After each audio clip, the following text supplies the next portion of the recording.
71 সালে সাম্য, মানবিক মর্যাদা এবং ন্যায় বিচারের জন্য অসংখ্য মানুষ শহীদ হয়েছিলেন। 90-তে শহীদ হয়েছিলেন, 2024-এ শহীদ হয়েছিলেন। কিন্তু এই যে দীর্ঘকালীন লড়াই, সেই লড়াইয়ের অন্যতম প্রাণ পুরুষ ছিলেন আমাদের শহীদ ওসমান বিন হাদি। আমি যখন জাতীয় নাগরিক কমিটিতে ছিলাম, আমরা একসাথে কাজ করার সুযোগ হয়েছিল। পরবর্তীতে উনি সাংস্কৃতিক যে আগ্রাসন আছে, সেই পরাধীনতার শৃঙ্খল থেকে বাংলাদেশকে মুক্ত করার জন্য সাংস্কৃতিক আজাদির প্রোগ্রাম চালিয়েছিলেন বাংলাদেশে। কিন্তু এই ঢাকা 8-এ রাস্তায় দিনে দুপুরে আজাদির কথা বলার কারণে তাকে গুলি করে হত্যা করা হয়, শহীদ করা হয়। কিন্তু আজকে 20তম দিনের কাছাকাছি আমরা এসে পৌঁছেছি শহীদ হওয়ার। আজকে এ পর্যন্ত আমরা কারা খুন করেছে এই বর্তমান সরকার ট্রেস করতে পারেনি। তো এই বর্তমান সার্বিক যে পরিস্থিতি রয়েছে, এই পরিস্থিতিতে জাতীয় নাগরিক পার্টি যে নির্বাচনকালীন একটি সময় এসেছে, সেই সময়টাতে আমাদের সামনে দুটি অপশন ছিল। একটি হলো আজাদির জোট, আর একটি হলো গোলামির জোট, যেখানে আমাদের সংস্কৃতির পরাধীনতা রয়েছে, অর্থনৈতিক পরাধীনতা রয়েছে, রাজনৈতিক পরাধীনতা রয়েছে।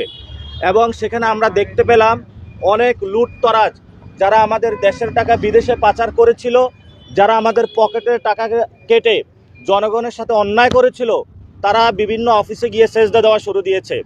তখন আমরা চিন্তা করলাম, এই আগামী যে ইলেকশনটা হবে, আমরা কি গোলামির পক্ষে যাব নাকি আজাদির পক্ষে যাব? এই জন্য আমরা আজাদির জোটকে পছন্দ করেছি। আমাদের যে 11 দলীয় জোট, ইনশাল্লাহ এটা বাংলাদেশের আজাদ করার জন্য আজাদির যে লড়াই, এটা হলো চালিয়ে যাবে ইনশাল্লাহ। আমাদের সামনে অপশন ছিল, আমরা কি গোলামির প্রতীক নিব নাকি আজাদির প্রতীক নিব। এজন্য আমরা আজাদির জোটে থেকে আজাদির প্রতীক শাপলাকলিকে আমরা বাছাই করেছি আমাদের সামনে। আমি নাসিরউদ্দিন পাটোয়ারি, আপনারা জানেন যে আমি ঢাকা 8 আসনে 11 দলীয় জোটের সংসদ সদস্য পদপ্রার্থী। কিন্তু এর চেয়ে বড় একটি কর্তব্য আমার সামনে এসেছে। সে কর্তব্যটি হলো, আমারই সহযোদ্ধা শহীদ ওসমান হাদি বিচার হওয়া পর্যন্ত এবং আজাদির যে লড়াইটা উনি শুরু করেছিলেন, সেটা সমাপ্ত করা পর্যন্ত আমরা নতুন করে আবার তাদের সেই আজাদির যে যাত্রাটা আছে, সেটা আজকে এখান থেকে নতুন করে আবারই শুরু করলাম। কারণ ওসমান হাদি চলে গিয়েছেন, উনি আমাদেরকে স্বাধীন রাখতে হবে, এখানের মানুষের অর্থনৈতিক মুক্তি রাখতে হবে, রাজনৈতিকভাবে মুক্ত রাখতে হবে এবং সাংস্কৃতিক যে আগ্রাসন আছে সেটা থেকে মুক্ত রাখতে হবে।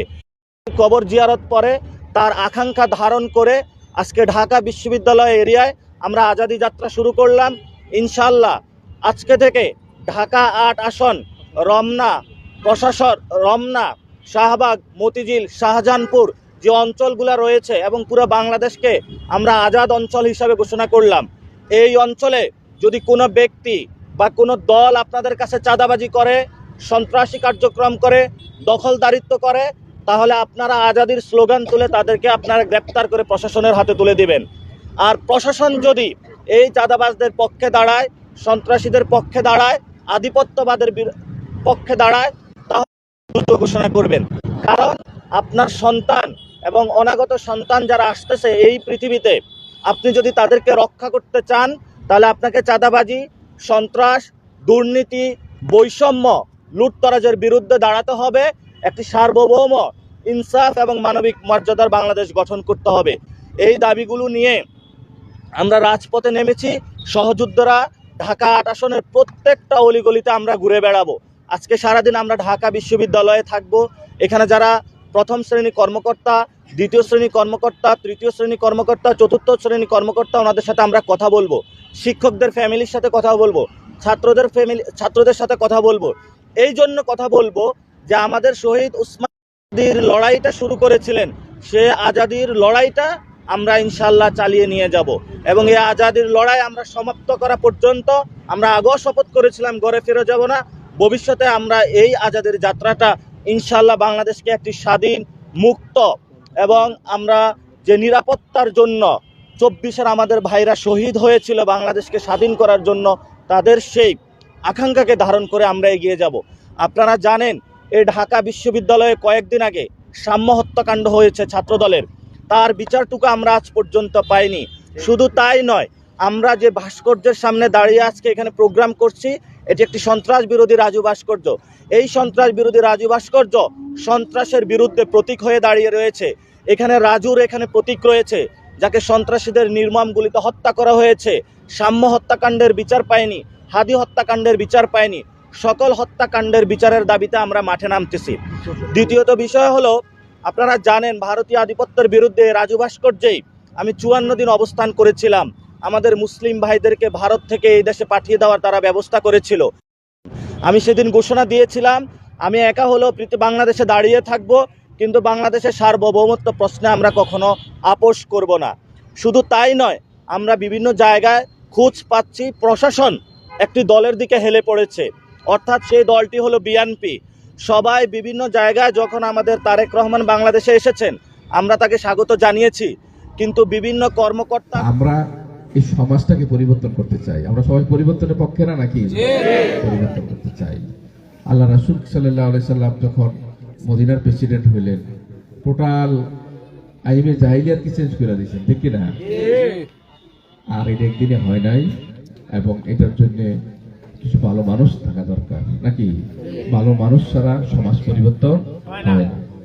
আমরা কিছু ভালো মানুষ তৈরির জন্য আমাদের ইসলাম প্রতিষ্ঠা লগ্ন করে চেষ্টা করে যাচ্ছেন, এবং আলহামদুলিল্লাহ সময়ের ব্যবধানে আলহামদুলিল্লাহ বাংলাদেশের ইতিহাসে সবচেয়ে জনপ্রিয় সংগঠন বাংলাদেশ জামাত ইসলামী হয়ে গেছে। আলহামদুলিল্লাহ, এটা আমি মনে করি আল্লাহর পক্ষ থেকে বড় নিয়ামত। আজকে সকল ধর্ম বর্ণ নির্বিশেষে সবাই একমাত্র আশার স্থল, ভরসার স্থল এবং একমাত্র বিশ্বস্ত জায়গা হচ্ছে বাংলাদেশ জামাত ইসলামী, ঠিক কিনা? এখন মানুষ বিশ্বাস করে যে বাংলাদেশকে কি দুর্নীতিমুক্ত বাংলাদেশ করতে হলে বাংলাদেশ জামাত ইসলামের বিকল্প নাই। এটা মানুষের আস্থা হয়েছে কিনা? আস্থা হয়েছে না? কারণ তারা প্রমাণও করছে। আমরা 3টা মন্ত্রণালয় আমাদের মধ্যে চালাইছি, 2জন মন্ত্রী কি তাদের বিরুদ্ধে 1 পয়সাও কি নাই দুর্নীতি পাওয়া যায়। কোন জামাতের কোন ব্যক্তি কোন 1 পয়সা কোন চাঁদাবাজের সাথে সম্পৃক্ত আছে এরকম কেউ কোনো বলতে পারে আছে? রেকর্ড আছে? তাইলে একটা চাঁদাবাজ মুক্ত সমাজ করতে হলে জামাত ইসলামের বিকল্প। আজকে অনেকে একটু অপপ্রচার চালায় যে জামাত ইসলাম ক্ষমতা আসলে মেয়েরা ঘর থেকে বেরোতে পারবে না, এরকম বলে না? অনেকে বলে। এইটা ঢাকা বিশ্ববিদ্যালয়ে যখন ইলেকশন হয় তখন অনেকেই বিভিন্ন মহলে তারা অনেকে অপপ্রচার চালানোর চেষ্টা করেছিলেন যে শিবির যদি ঢাকা বিশ্ববিদ্যালয় জিতে যায় তাহলে মেয়েরা ক্লাস করতে পারবে না, নাকি এরকম বলছে না? ঘর থেকে বাদ দিয়ে হল থেকে বেরোতে পারবে না। কিন্তু এটা কি বাস্তব? কিন্তু বাস্তবতা দেখছে মেয়েরাই দেখেন, দেখবেন সোশ্যাল মিডিয়াতে তারা বলতেছে যে বাংলাদেশের ইতিহাসে ঢাকা বিশ্ববিদ্যালয়তে সবচেয়ে নিরাপদ হচ্ছে মেয়েরা ঢাকা বিশ্ববিদ্যালয়, ঠিক না? আলহামদুলিল্লাহ। এবং উন্নতির জায়গা থেকে 47 বছরে যা না করছে ছাত্রশিবির 2 বছরে তা করে দেয়, 2 বছর করে দিচ্ছে, আলহামদুলিল্লাহ, ইনশাআল্লাহ। তো আপনারা আমাদের মা বোনেরা অনেকে আছেন, আমি অনুরোধ করব, এবং আমাদের অন্য ধর্মের ভাইয়েরা এখানে উপস্থিত হয়েছেন, আমি সবাইকে অভিনন্দন ওয়েলকাম জানাচ্ছি। তো আমরা চাই সকল দল মত নির্বিশেষে একটি সুন্দর একটি এলাকা আমরা করতে চাই, কারণ দীর্ঘদিন যাবৎ আমি যে বিষয়টা বলি যে আমাদের বাংলাদেশের সমস্যা হচ্ছে 2টা প্রধান। একটা হচ্ছে দুর্নীতির সমস্যা, আরেকটা হচ্ছে কি বিভাজনের সমস্যা।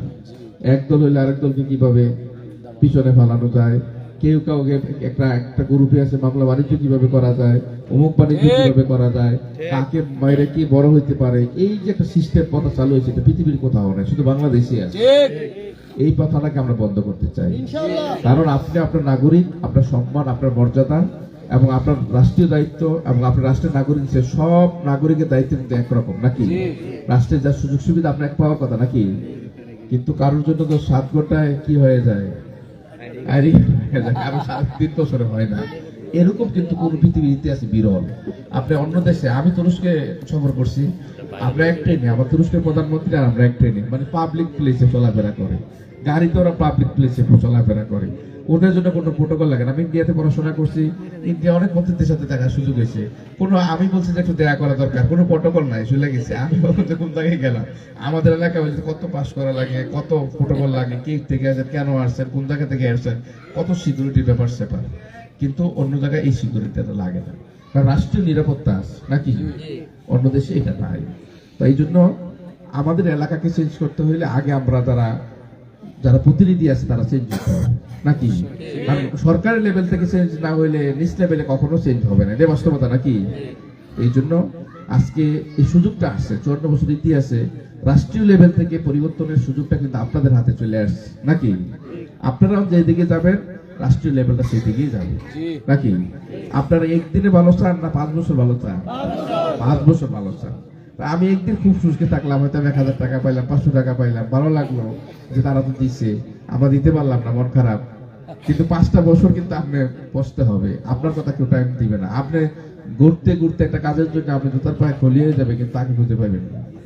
এরকমই তো হচ্ছে বাংলাদেশে নাকি? আমরা এটা উল্লেখতে চাই, আমরা আপনাদের কাছে আসবো। আপনারা হয়তো আমরা হয়তো আপনাদের টাকা দিতে পারবো না, কিন্তু আপনাদের সম্মান দিতে পারবো, মর্যাদা দিব, আপনাদের কাছে আসতে পারবো। এবং আমি হয়তো আপনারা হয়তো 10 টাকা দিয়ে একজনে, অনেকেই এখন নির্বাচনটা অনেকেই মনে করে এটা বাণিজ্য হয়ে গেছে, ইনভেস্ট করতেছে টাকা পয়সা নাকি? আবার যখন আসবে তখন 1000 কোটি টাকা তার মানে অনেক কি আপনাদের কাছ থেকে তো নিবে নাকি? টাকা কার থেকে নিবে? রাষ্ট্রীয় টাকা যে আজকে প্রচার হচ্ছে, কার টাকা? আপনার টাকা আমার টাকা যাচ্ছে নাকি? তাইলে এইটা রাষ্ট্রীয় খাতে টাকা যেগুলো ব্যয় হচ্ছে এবং যেগুলো পাচার হচ্ছে, যারা অন্য পথে ক্ষয় করছে, তারা কিন্তু আপনার আমার টাকাই না, জনগণের টাকায়, ট্যাক্সের টাকাই তো হচ্ছে নাকি? তো আজকে রাষ্ট্রীয় টাকাটা কিছু মানুষের হাতে চলে গেছে। এই জন্য এই টাকাগুলো যদি বাংলাদেশে থাকতো এবং টাকাগুলো যদি পাচার না হইতো, যথার্থভাবে ইউটিলাইজ হইতো, আজকে এই টাকাগুলোতে যদি আমাদের এলাকায় 10টা ইন্ডাস্ট্রি করা হইতো, তাহলে আমাদের তরুণরা বেকার থাকতো না নাকি? তাহলে এই টাকাগুলো কিন্তু আমাদের ম্যানেজমেন্টে হয় নাই। যথেষ্ট আমাদের দেশের মানুষ অনেক পরিশ্রমী, তারা আমি অনেক বিশ্ববিদ্যালয়ে গেছি, আমাদের এলাকার ছেলেরা বা আমাদের বাংলাদেশিরা অনেক জায়গায়, অক্সফোর্ডে তারা ভালো করতেছেন, তারা কেমব্রিজে ভালো করতেছেন, তারা বড় বড় জায়গায় খুব সুনামের সাথে কাজ করতেছেন। অনেক আমেরিকান ইঞ্জিনিয়ার আছে আমাদের বাংলাদেশ নাকি? অনেক কিছু আবিষ্কার করতেছে তারা বাংলাদেশ, কিন্তু আমরা কাজে লাগাইতে, মেধাবীদেরকে আমরা কাজে লাগাচ্ছি না, তারা দেশের বাইরে নিয়ে যেতেছে, আমরা তাদেরকে কাজে লাগাইতে পারতেছি না। এই মেধাবী কিন্তু আমরা বাংলাদেশে কাজে লাগাইতে পারতাম এবং আমাদের সম্পদগুলো টোটালি ইউটিলাইজ করতে পারতাম, মানুষকে আজকে সুন্দরভাবে তাদের যার যার অধিকার আমরা ফিরে দিতে পারতাম। একটা বৈষম্য যদি আমাদের ভিতরে যদি বৈষম্য মুক্ত থাকতো, একটা সমতা যদি আমাদের ভিতরে থাকতো, তাহলে দেখা যাচ্ছে আমরা অটোমেটিকলি কি আমাদের জাতি উন্নত হইতো। আমরা আমাদের আজকে গরিবের, আমরা যারা বলছি, আমরা যদি ধনীরা জাকাত দিতে ঠিক মতো এবং আমরা যদি অর্থনৈতিক সুসম্পন্ন ঠিক মতো করতে পারতাম, তাহলে বাংলাদেশে গরিব থাকার কথা না। জনাব মাওলানা জাহিদুল্লাহ এবং উপস্থিত আছেন আমাদের এই ইউনিয়নের সাবেক আমির, আমাদের সকলে শ্রদ্ধাভাজন জনাব জাহাঙ্গীর আলম, উপস্থিত আমাদের এলাকার সুপরিচিত জনাব মোশাররফ হোসেন এবং এই ওয়ার্ডের সম্মানিত সংগ্রামী সেক্রেটারি জনাব বাসুকুর রহমান এবং অনেক মুরব্বী যারা এখানে উপস্থিত হয়েছে, অনেক আগামী দিনের এই সমাজ এবং এলাকা গড়ার কারিগর সম্মানিত তরুণ ভাইয়েরা এখানে উপস্থিত হয়েছে, পর্দার আড়ালে অনেক মা বোনেরা এখানে আছে। তো আপনারা সবাই ভালো আছেন? তো আল্লাহ শুকরিয়া যে আল্লাহ রাব্বুল আলামিন আমাদেরকে একটি মহতি প্রোগ্রামে একত্রিত হওয়ার সুযোগ আল্লাহ রাব্বুল আলামিন করে দিয়েছে। এটার মালিককে একমাত্র আল্লাহ রাব্বুল আলামিন, ঠিক না? সুস্থতার মালিককে আল্লাহ শুকরিয়া জ্ঞাপন করছি এবং পাশাপাশি আপনাদেরকে ধন্যবাদ জানাচ্ছি যে আসলে শীতের রাতে অনেকে দিনের বেলায় বেরোতে চান না, আপনারা রাতের বেলায় এখানে আসছেন, আপনারা আমাদের ডাকে আহ্বানে সাড়া দিয়েছেন, এখানে সর্বস্তরের লোকজন একত্রিত হয়েছেন। এই জন্য আমি আপনাদের প্রতি কৃতজ্ঞতা এবং অন্তঃস্থল থেকে শুভেচ্ছা অভিনন্দন জানাচ্ছি। আমি কথা বেশি বলবো না, আমাদের অতিথিবৃন্দ কথা বলছেন, আর আমি কথা কম বলা পছন্দ করি, এর কাজে বাস্তবায়নটা আমরা বেশি দেখতে চাই, কারণ বাংলাদেশের ইতিহাসটা উল্টা, কথা বেশি বলে কাজ করে না। ইউরোপের ইতিহাসটা উল্টা, তারা কম কথা কয়, কাজ বেশি কয়, এই জন্য তারা অনেক উন্নত।